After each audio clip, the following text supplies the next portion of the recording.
Right. Oh, we're gonna do that. Oh yeah. Oh, okay. Okay, so what is the quickest way that you can explain what IMAET is? How it works, the function of it, that Yeah. idea? Okay. So the easiest way to understand it is that everything radiates energy.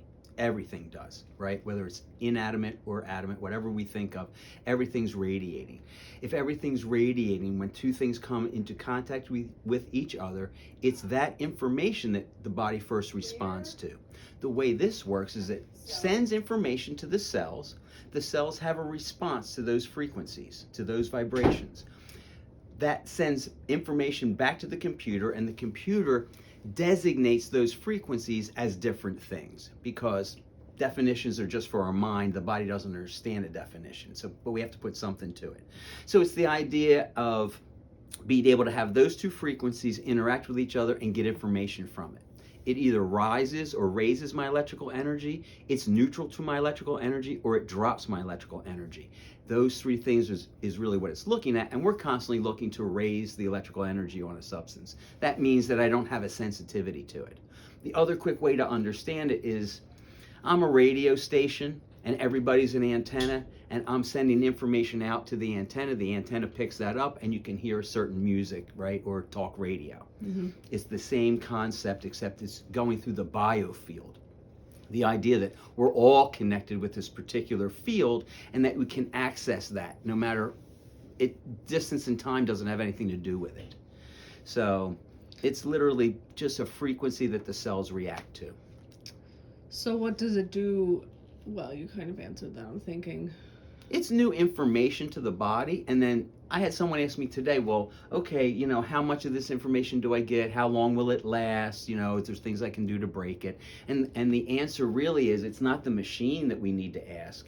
It's how well does your nervous system receive this information? It's sending out the information regardless. But how well is my antenna? So if I'm full of heavy metals and chemicals and emotional stress, I'll get some information and it'll start to function that way. If I'm a little cleaner, can I get more information? And as we clean a person up in those ways, they get more and more information, they feel it more and more.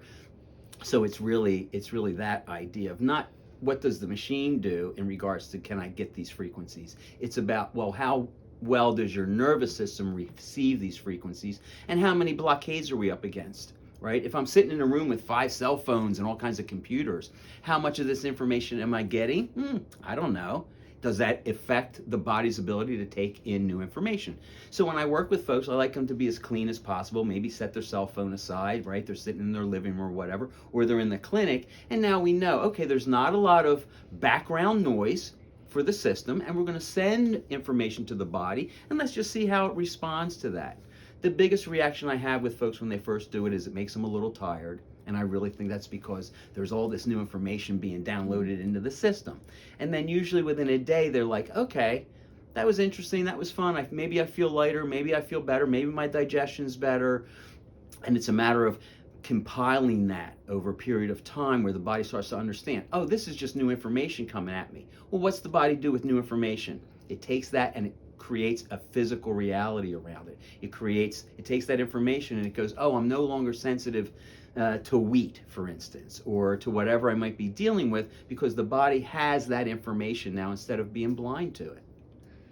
So what are, maybe, I don't know, the top things that come to mind, or the top 3 things or something of how IMAET could help someone, or who it could help?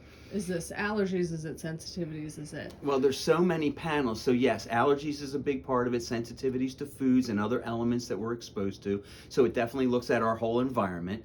It also looks at the body chemistry. It looks at chromosomes. It looks at emotional panels. There's 4 different emotional panels that you can look at with it. So who can it really help? And everybody, as far as I'm concerned. We get great results with little children because they're more sensitive to information. They don't have such a load. And it really has such a wide variety of things that it scans for. Everything from chromosomes to the common cold. So there's 7,500 different quote-unquote sensitivities or allergies that it'll look at. It looks at the basics. It looks at the advanced sensitivities for folks. It really looks at the body chemistry, your circulation, your lymphatic system. I mean, it really covers just about everything. Does it work better or worse if someone's in the room? Does someone need to be in the room for it to work? I thought that would be the case, but that does not seem to be the case. I get great results. Sometimes I think I get better results on a long distance client than I do with somebody sitting in the chair. But I don't think it makes a big difference. It depends on, of course, the person's availability to come here. Would I rather have somebody sit in the room with me? I would say yeah, but it doesn't seem to make a difference with the function of the IMAET and the person receiving the information. I thought it would, but distance does not seem to be an issue with this. So I would say 50% of my clients are all long distance folks. And even some that could come to the office that have had the experience a few times, and then they go, I don't need to come in, just run me on a certain day at this time. And it's awesome, yeah. Okay.